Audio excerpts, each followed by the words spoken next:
प्रिय संस्कृत मित्राणि नमः संस्कृता। आर के एजुकेशन स्टडी में आप सभी भाई बहनों का हार्दिक स्वागत अभिनंदन करते हुए आज हम मॉडल प्रश्न पत्र के इस श्रृंखला में एक नई श्रृंखला पे कुछ प्रश्नों पे हम लोग चर्चा करते हैं।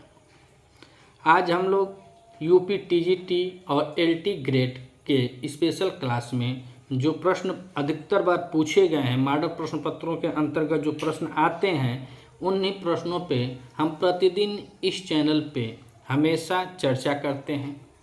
और यह पूरा क्लास हमारा जो होता है वह व्याख्यात्मक क्लास होता है। हाँ, कहीं कहीं मिसप्रिंट या फिर गलती कुछ भाई मैसेज किए थे कि उत्तर देते वक्त थोड़ा तो हो जाता है, कहीं थोड़ा सा मिस्टेक हो जाता है, उसके लिए मैं क्षमा प्रार्थी हूँ।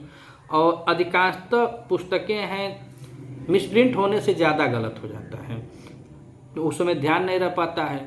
आज चलेला तो ठोकर वही के लगेला, तो चलते हैं तो फिर जायज़ है। और आप लोगों का स्नेह प्रेम बना रहे, तो आप लोग हमेशा हमको आगाह करते रहिएगा। अगर कुछ गलत हो तो आप कमेंट कीजिएगा। मैं सादर आप लोगों का आभार व्यक्त करता हूं जो हमको हमेशा गाइडेंस करते हैं, अपना स्नेह देते हैं। तो मैं भी आप सबको श्रेष्ठ मानकर ही इस कार्य को करता हूं कि आप हमारे श्रेष्ठ हैं, आप हमारे स्नेही जन हैं, तो आप हमको सही मार्ग बताते हैं। कुछ भी त्रुटि हो जाए उसके लिए आप हमको कमेंट कर सकते हैं। अगर क्लास अच्छी लगे तो अपने मित्रों तक अधिक से अधिक शेयर कर सकते हैं। अगर इस चैनल पर नए हैं तो चैनल को सब्सक्राइब जरूर कीजिएगा। आइए आज प्रश्नों की श्रृंखला में जोड़ते हैं प्रश्न नंबर 31 से। 31 में कह रहे हैं कि परदेश जाने वाले प्रेमी जनों के साथ जाना चाहिए, कहाँ तक जाना चाहिए। ऑप्शन ए करें कि पति गृह तक, बी करें कि जलाशय तक, सी करें जंगल तक, और डी करें कि फुलवारी तक। तो जो परदेश जाने वाले प्रेमी जन होते हैं उनके साथ बताया जाता है अपने शास्त्रों में कि जलाशय तक जाना चाहिए। अगर गांव से बाहर कहीं जलाशय है नज़दीक में और आपके स्नेही जन प्रेमी जन अगर कहीं जा रहे हैं, परदेश जा रहे हैं, चाहे कहीं जा रहे हैं, तो वहाँ अगर जाना है तो आप उस जलाशय तक जाइएगा, यह शुभ माना जाता है। प्रश्न नंबर 31 में विकल्प हमारा बी सही होता है। अब हम प्रश्न नंबर 32 को देखें तो 32 में कह रहे हैं कि ब्रह्मचारियों के गुरु थे, जोगीराज थे कि गौर सिंह थे कि यवन थे कि महामुनि थे। प्रश्न नंबर 32 और प्रश्न नंबर 32 में देखा जाए तो यह प्रश्न आया है, यह शिवराज विजयम जो भारतीय संस्कृत का प्रथम ऐतिहासिक उपन्यास है। पंडित अंबिका दत्त व्यास द्वारा विरचित यह जो शिवराज विजयम है, यह प्रथम उपन्यास है जो 3 भागों में विभक्त है और 12 निश्वासों में है। तो यह ब्रह्मचारी गुरु का वहाँ से वर्णन है। और ब्रह्मचारी गुरु को पूछ रहा है कि ब्रह्मचारियों के गुरु थे, तो यहाँ पे महामुनि होगा। कौन थे? महामुनि। जो ब्रह्मचारी गुरु थे वो महामुनि, उनके गुरु कौन थे? महामुनि थे। प्रश्न नंबर 32 में विकल्प हमारा डी सही होता है। प्रश्न नंबर 33 और 33 में कह रहे हैं कि दुष्टों और सज्जनों की मित्रता होती है, धूप छांव के समान होती है कि समुद्र के समान होती है कि नदी के समान होती है कि छाया के समान होती है। प्रश्न नंबर 33 में देखा जाए तो दुष्ट और सज्जनों की जो मित्रता होती है वह छाया के समान होती है। प्रश्न नंबर 33 में विकल्प हमारा डी सही होता है। अब प्रश्न नंबर 34 में कह रहे हैं कि कादम्बरी से उद्धृत है, सुखनासोपदेश है कि मेघदूतम है कि उत्तरामचरितम है कि किरातार्जुनीयम है। तो किरातार्जुनीयम महाकवि भारवी विरचित 18 सर्गों वाला महाकाव्य है, जो कि हमारे यूपी टीजीटी और एलटी में इसका प्रथम सर्ग लगा हुआ है। हमको प्रथम सर्ग का वाचन करना है। और प्रथम सर्ग में यह सबसे ज़्यादा वंशस्थ छंद है, उसके बाद पुष्पिताग्रा है और उसके बाद मालिनी छंद है। तो 46 में मालिनी है, 45 में पुष्पिताग्रा छंद है, 18 सर्गों में किरातार्जुनीयम है। मेघदूत महाकवि कालिदास द्वारा विरचित खंड काव्य है और यह मंदाक्रांता छंद में निबद्ध है। उत्तरामचरितम करुण रस प्रधान या नाटक है, भभूति जी की रचना है। और सुखनास उपदेश, अब पूछ रहे हैं कादम्बरी से उद्धृत है, तो कादम्बरी से उद्धृत सुखनास उपदेश है। और सुखनास उपदेश ही कादम्बरी का अभिन्न अंग माना जाता है, जिसमें महाकवि बाण भट्ट जी द्वारा रचित है। और ये जो सुखनास है ये ही अपने राजकुमार अर्थात चंद्रापीठ के राज्याभिषेक के समय उपदेश को दिए हैं। तो प्रश्न नंबर 34 में कादम्बरी से उद्धृत जो है वह सुखनासो उपदेश है। प्रश्न नंबर 35 और 35 में कह रहे हैं कि भारतीय शिक्षा शास्त्री हैं, पासी हैं कि एलन है कि रियान है कि बोर्ग हैं। प्रश्न नंबर 35 में देखा जाए तो भारतीय शिक्षा जो शास्त्री जो है वह पासी हैं। कौन है? पासी हैं। प्रश्न नंबर 35 में विकल्प हमारा ए सही होता है। प्रश्न नंबर 36 और 36 में कह रहे हैं कि अर्थ, प्रकृति और काय अवस्थाएं मिलकर बनती हैं। संधि बनती हैं कि अर्थोपक्षेपक बनती हैं कि भरतवाक्य बनती हैं कि नांदी बनती हैं। प्रश्न नंबर 36 में देखा जाए तो अर्थ, प्रकृति और काय अवस्थाएं मिलकर संधि बनती है। प्रश्न नंबर 36 में विकल्प हमारा ए सही होता है। अब हम प्रश्न नंबर 37 को देखें तो 37 में कह रहे हैं सूत्रम धारयति लक्षण है। सूत्रधार का है कि कंचुकी का है कि नायक का है कि नायिका का है। प्रश्न नंबर 37 में सूत्रम धारयति इति सूत्रधार यानी यह सूत्रधार का लक्षण है। प्रश्न नंबर 37 में विकल्प हमारा ए सही होता है। प्रश्न नंबर 38 और 38 में कह रहे हैं कि खंड काव्य के अंतर्गत आता है। ऑप्शन ए कुमार संभव, बी ऋतु संहार, सी बेड़ी संहार और डी कह रहे हैं रघुवंश। तो रघुवंश जो है और कुमार संभव महाकवि कालिदास द्वारा विरचित यह 17 सर्गों वाला महाकाव्य है और रघुवंशम भी 19 सर्गों वाला महाकाव्य है। यह भी महाकवि कालिदास द्वारा विरचित है। बेड़ी संहार जो है वह भट्ट नारायण द्वारा विरचित है और ऋतु संहार जो है यह गीत काव्य है। खंड काव्य के गीत और खंड काव्य के अंतर्गत आता है और ऋतु संहार ही महाकवि कालिदास जी की प्रथम रचना मानी जाती है। यह तीनों रचनाएं महाकवि कालिदास जी की हैं। कुमार संभव, ऋतु संहार, रघुवंशम यह तीनों रचनाएं महाकवि कालिदास जी की है और ऋतु संहार जो है यह प्रथम रचना मानी जाती है। अभिज्ञान शाकुंतल उनकी अंतिम रचना मानी जाती है। प्रश्न नंबर 38 में विकल्प हमारा बी सही होता है, ऋतु संहार। प्रश्न नंबर 39 में कह रहे हैं कि वेदांत सार ग्रंथ है, दर्शन का है कि साहित्य का है कि व्याकरण का है कि ज्योतिष का है। प्रश्न नंबर 39 में देखें तो ज्योतिष का नहीं है, ज्योतिष का वेदांत सार नहीं है, व्याकरण का भी नहीं है, साहित्य का भी नहीं है, यह दर्शन है और दर्शन के अंतर्गत आता है वेदांत सार। प्रश्न नंबर 39 विकल्प हमारा ए सही होता है। प्रश्न नंबर 40 और 40 में कह रहे हैं कि अर्थ संकोच किसकी दशा है। अर्थ की है कि ध्वनि की है कि वाक्य की है कि पद की है। तो अर्थ संकोच देखना है और अर्थ संकोच कह रहे हैं किसकी दशा है तो अर्थ की होगी अर्थ में। तो प्रश्न नंबर 40 में विकल्प हमारा ए सही होता है। प्रश्न नंबर 41 और 41 में कह रहे हैं कि हर इव जीत मतः सूक्ति उद्धृत है। नलचंपू से है कि कादम्बरी से है कि उत्तरामचरितम से है किरात अर्जुनियम से है। तो प्रश्न नंबर 41 में देखा जाए तो कह रहे हैं हर इव जीतम मनमथ यह कादम्बरी से उद्धृत है। प्रश्न नंबर 41 में विकल्प हमारा बी सही होता है और नलचंपू महाकवि तिरी विक्रम भट्ट द्वारा विरचित नलचंपू यानी चंपू काव्य का प्रथम यह रचना है। नलचंपू और त्रिविक्रम भट्ट जी की दो रचनाएं हैं, नलचंपू है और एक मदालसा चंपू है। नलचंपू को ही दमयंती कथा के नाम से भी जाना जाता है। उत्तरामचरितम भभूति जी की रचना है, किरात अर्जुनीयम भारवी जी की रचना है। प्रश्न नंबर 41 में विकल्प हमारा बी सही होता है। प्रश्न नंबर 42 और 42 में कह रहे हैं मातंग कुमारी किस ग्रंथ की पात्र है। नलचंपू की है, उत्तरामचरितम की है कि मृच्छकटकम की है कि कादम्बरी की है।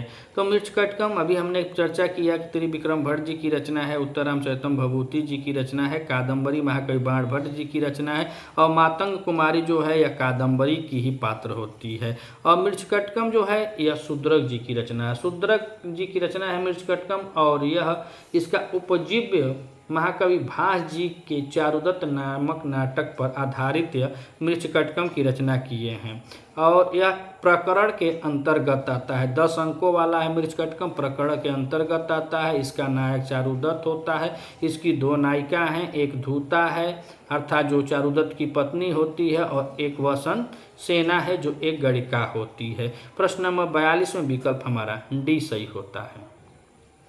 प्रश्न नंबर 43 और 43 में कह रहे हैं चंदन प्रभो न दहती किम नल सूक्ति उद्धृत है। कादम्बरी कथा मुख से है कि सुकनासो उपदेश से है कि नलचंपू से है कि उत्तराम चरितम से है। प्रश्न नंबर 43 में देखा जाए तो यह सुकनासो उपदेश से है, जो कादम्बरी का ही अभिन्न अंग होता है और उसी में कहते हैं चंदन प्रभो न दहती की मनल, अर्थात चंदन प्रभावित नहीं होता है, जबकि उस पर जो साप होते हैं, जो अनल होते हैं, वह दहती में। तो यही कह रहे हैं कि सुकनासो उपदेश से। प्रश्न नंबर 43 में विकल्प हमारा बी सही होता है। प्रश्न नंबर 44 और 44 में कह रहे हैं कि वेदिता गीत श्रुति नाम किसके लिए प्रयुक्त हुआ है? सुख के लिए हुआ है, कि प्रतिहारी के लिए हुआ है, कि चंडाल कन्या के लिए हुआ है, कि शूद्रक के लिए हुआ है? प्रश्न नंबर 44 में देखा जाए तो यह सुख के लिए हुआ है कि वेदिता गीत श्रुति नाम। प्रश्न नंबर 44 में विकल्प हमारा ए सही होता है। प्रश्न नंबर 45 और 45 में करें विष्णु माया भगवती यया सम्मोहितम जगत सूक्ति का मूल ग्रंथ है, भागवत पुराण है, शिवराज विजय है, नलचंपू है, कि उत्तराम चरितम है? प्रश्न नंबर 45 में देखा जाए तो यह सूक्ति पूछ रहे हैं कि यह किसका है? विष्णु माया भगवती यया सम्मोहितम जगत सूक्ति का मूल ग्रंथ पूछ रहे हैं तो भागवत पुराण है, भागवत पुराण ही इसका मूल ग्रंथ है। और आया किस में है? तो शिवराज विजयम में। और यह क्या है? मंगलाचरण है। मंगलाचरण करते हुए अंबिका दत्त व्यास जी ने यह महापुराण के इस श्लोक को बताया है कि विष्णु माया भगवती यया सम्मोहितम जगत। यह नमस्कारात्मक मंगलाचरण भी है और वस्तु निर्देशात्मक मंगलाचरण, दोनों प्रकार से इसमें मंगलाचरण मिलता है। शिवराज विजयम में जो ऐतिहासिक उपन्यास माना जाता है, जो 3 विराम और 12 निश्वासों में विभक्त है। प्रश्न नंबर 45 में विकल्प हमारा ए सही होता है। प्रश्न नंबर 46 और 46 में कहने के शतावधान की उपाधि से विभूषित किया गया है, बाण को, कालिदास को, पंडित अंबिका दत्त को या भारवी को? प्रश्न नंबर 46 में देखा जाए तो यह शतावधान, घटिका, शतक अंबिका दत्त व्यास जी की रचना है। यह व्यास जी होते हैं और व्यास जी इसलिए क्योंकि यह थोड़ा गाना बजाना भी करते थे, मतलब रामायण, चौपाई इत्यादि धार्मिक स्थलों पर यह वहाँ काम करते थे। और हमारे पूर्वांचल में जैसे मऊ आगे बलिया, बलिया के आगे बिहार, इधर जो लोग होते हैं तो अच्छा ढंग से अगर जिसको आता है यह सब करना, रामायण वाचना, चाहे कोई पीठाधीश हो या चाहे कोई मठ पे हो, जो वचन प्रवचन इत्यादि लोग करते हैं, उनको व्यास कहा जाता है, इसलिए इनको व्यास भी कहा गया। और यह एक घड़ी में, अर्थात एक घड़ी में यह 100 श्लोकों की रचना कर देते थे, इसलिए इनको घटिका, शतक भी कहा गया, शतावधान भी कहा गया। और भी इनकी बड़ी बड़ी उपाधियां हैं और इनके संस्कृत और हिंदी दोनों में इनकी रचनाएं प्राप्त होती है। प्रश्न नंबर 46 में विकल्प हमारा सी सही होता है। प्रश्न नंबर 47 में कह रहे हैं कि एवं युवक को मारा था, गौर सिंह मारा था, कि जोगीराज मारा थे, कि श्याम बटू ने, कि ब्रह्मचारी गुरु ने? यह फिर वहीं से सवाल आया हुआ है जो ऐतिहासिक उपन्यास शिवराज विजयम है, जिसके नायक महाराष्ट्र के केसरी शिवाजी होते हैं। और इसमें कहानी दो तरफा चलती है, एक तरफ महाराष्ट्र के केसरी शिवानंद जो औरंगजेबों से लड़ाई करते हैं, औरंगजेब है, और एक तरफ गौर सिंह, श्याम बटू, सवर्णी जो खड़ग सिंह के पुत्र पुत्री हैं, इन लोगों की भी कहानी चलती है। जोगीराज जी होते हैं, ब्रह्मचारी गुरु होते हैं, तो यह बतलाया जाता है। और शिवराज विजयम का प्रारंभिक समय अधिक बार पूछा गया प्रश्न में कि प्रारंभिक समय क्या है, तो भगवान सूर्योदय के बेला काल का इनका समय है। जैसे ही भगवान सूर्य उदय होते हैं वहीं से इनकी रचना प्रारंभ होती है। यवन युवक को मारा था, पूछ रहे हैं कि कौन मारा था, तो यहाँ पे देखा जाए तो यहाँ पे गौर सिंह मारा था। कौन मारा था? गौर सिंह। जब उस सवर्णी को, जो लड़की होती है, उसको लेकर आता है यवन युवक, तो गौर सिंह मार देता है। और प्रश्न नंबर 47 में विकल्प हमारा ये सही होता है। जोगीराज जो होते हैं वह पहाड़ से उतरते हैं, जिन्होंने सबसे पहले समाधि ली थी युधिष्ठिर के समय में, फिर वह विक्रमादित्य के समय समाधि लिए। तो विक्रमादित्य के समय में समाधि लेने के बाद इस कलयुग में, अर्थात औरंगजेब काल में, वह उत्कृष्ट हुए, जगे हुए थे, तो अपनी समाधि के बारे में बताते हैं। ब्रह्मचारी गुरु होते हैं, जिनकी वहाँ आश्रम होती है, कुटिया जो होती है, उसी कुटिया में गौर सिंह और श्याम बटू दोनों शिष्य के रूप में रहते हैं। प्रश्न नंबर 47 में विकल्प हमारा ये सही होता है। अब हम प्रश्न नंबर 48 को देखें तो 48 में कह रहे हैं कि अद्ध ही वेदा विचिच्छद विथिषु विक्षिप्यन्ते वाक्य उद्धृत है। विष्णु पुराण से है, कि नलचंपू से है, कि शिवराज विजय से है, कि साम वेद से है? प्रश्न नंबर 48 में देखा जाए तो अद्ध ही वेदा विच्छत विथिषु विक्षिप्यन्ते, यह शिवराज विजय से है। किससे है? शिवराज विजय से। प्रश्न नंबर 48 में विकल्प हमारा सी सही होता है।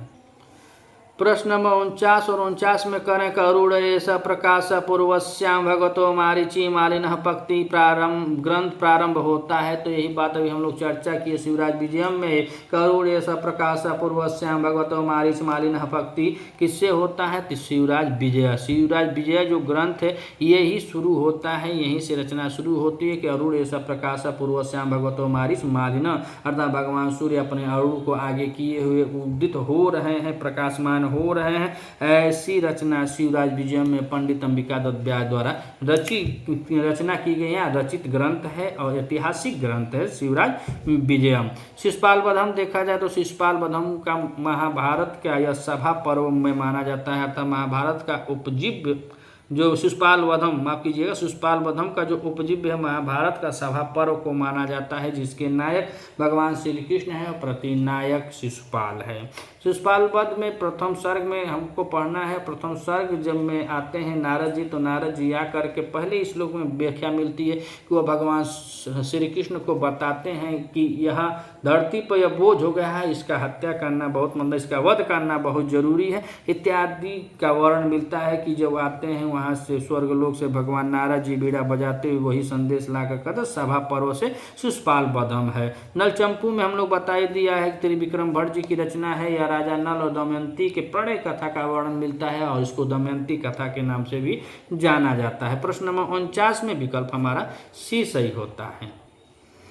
प्रश्न नंबर 50 और 50 में कह रहा है कि मणिकाश मंडल से आकाश मंडल का मणि किसे कहा गया है? दिन को, सूर्य को, चंद्रमा को, नक्षत्रों को। तो नक्षत्रों और चंद्रमा और दिन को नहीं कहा गया है, बहुत आसान है। यह भी शिवराज विजयम से है कि मणिकाश मंडल से आकाश मंडल से पूरा अगर देखा तो यह श्लोक शुरू होता है अरुण एष प्रकाश पूर्व समय भगवतो मारीच मालिन मणिकाश मंडल से आकाश मंडल, यह उसी में पक्ति है चूंकि यह गद्य में इसकी रचना हुई है और भगवान सूर्य के लिए कहा गया है। प्रश्न नंबर 50 में कह रहे हैं कि मणि किसे कहा गया है? तो भगवान सूर्य को कहा गया है। प्रश्न नंबर 51 और 51 में कह रहे हैं कि रामायण से संबद्ध नाटक नहीं है। रामायण से संबद्ध नाटक संबद्ध यानी रामायण से जुड़ा हुआ नाटक नहीं है। प्रतिमा नाटक रामायण से, अभिषेक नाटक रामायण से है और यज्ञ फल नाटक यह भी रामायण से है। तीनों ऑप्शन यह जो दिया है यह तीनों रामायण से है। प्रतिमा नाटक भाट जी की रचना है, अभिषेक और अभिषेक भी भाट जी की और यज्ञ फल, तीनों जो रचनाएं हैं यह तीनों रचनाएं रामायण से संबंधित थे, मगर बेड़ी संहार जो भट्टनारायण कृत है यह महाभारत से संबंधित है। पूछ रहा है कि रामायण से संबद्ध नाटक नहीं है तो बेड़ी संहार हो जाएगा। प्रश्न नंबर 51 में विकल्प हमारा डी सही होता है। प्रश्न नंबर 52 और प्रश्न नंबर 52 में कह रहे हैं कि अनावृतः कपाटम द्वारम देहि किसने कहा? शूद्रक ने कहा कि वाणभट्ट ने कहा कि कालिदास ने कहा कि कांडों में? तो कांडों में गलत है।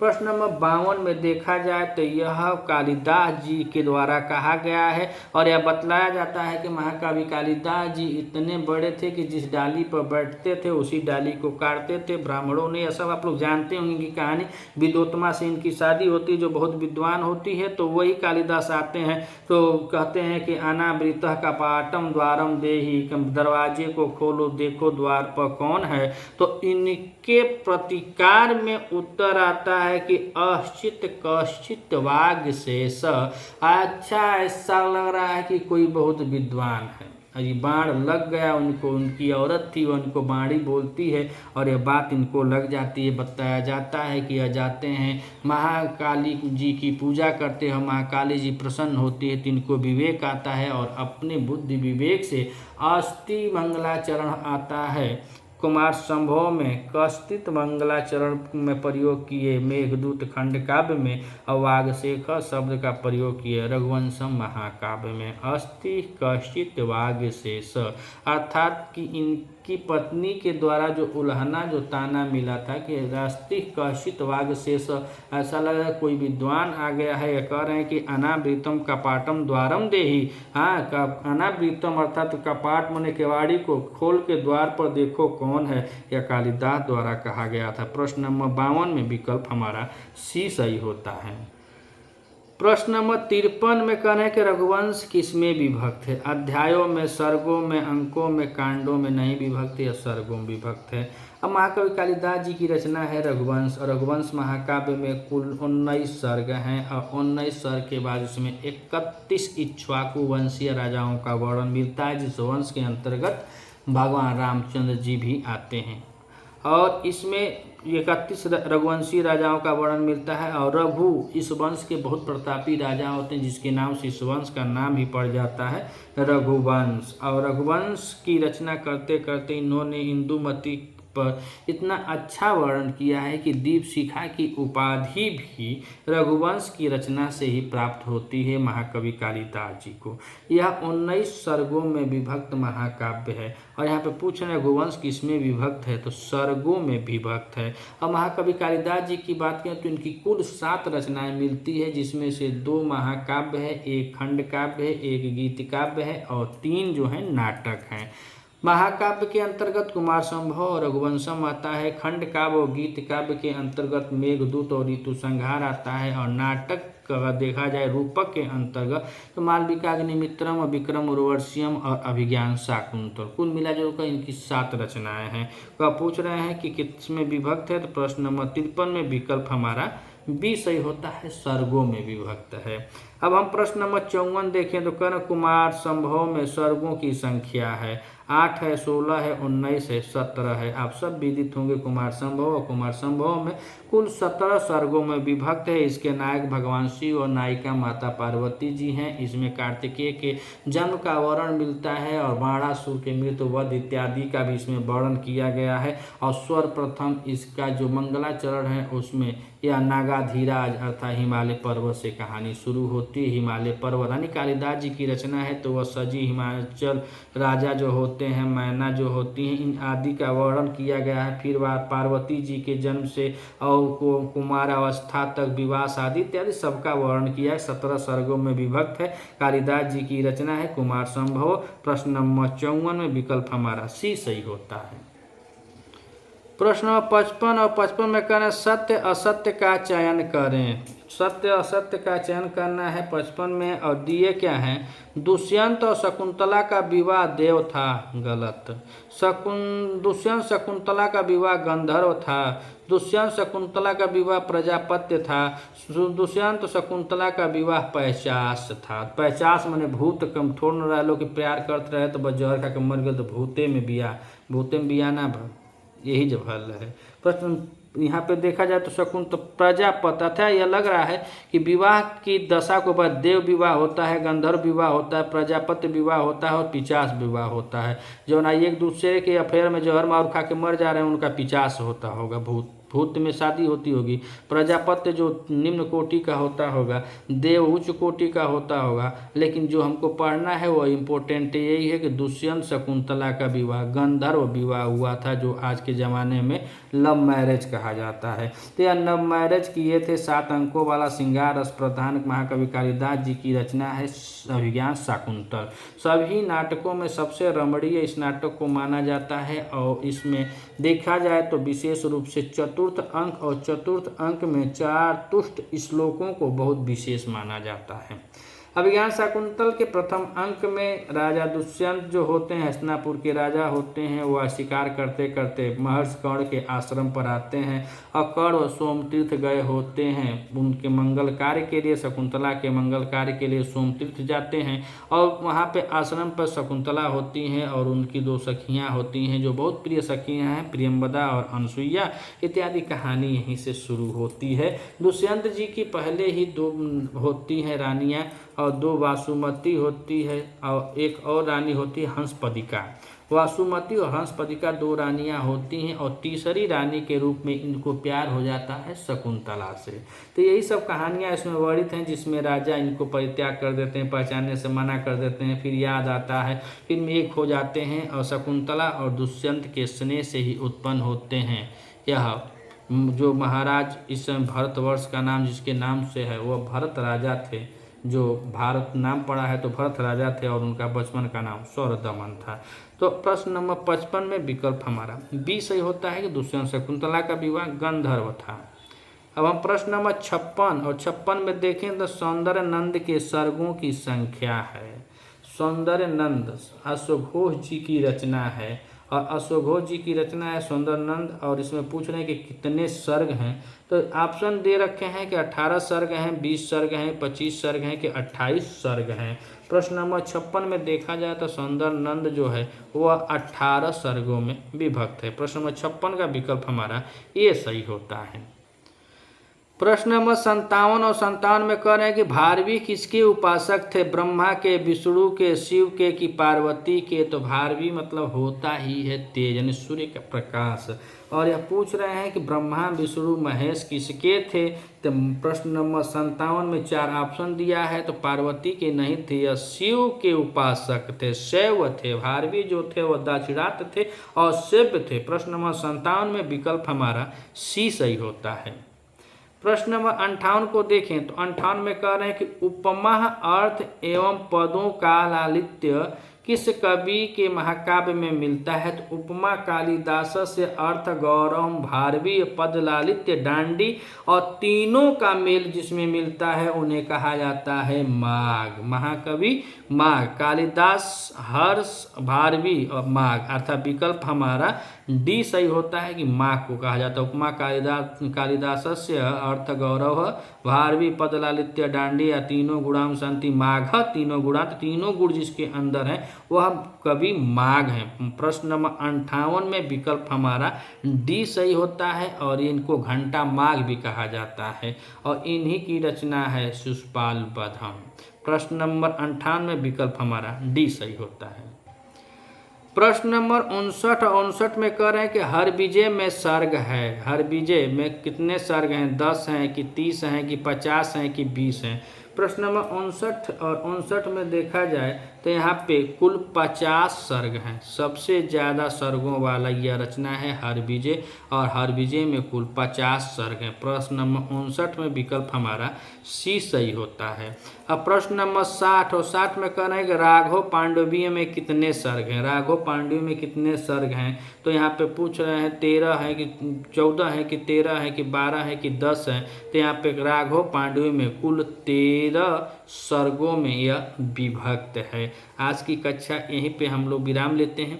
अगली कक्षा में फिर मिलते हैं कुछ और महत्वपूर्ण प्रश्नों के साथ। अगर यह क्लास आपको अच्छी लगे तो अपने मित्रों तक अधिक से अधिक शेयर कीजिएगा।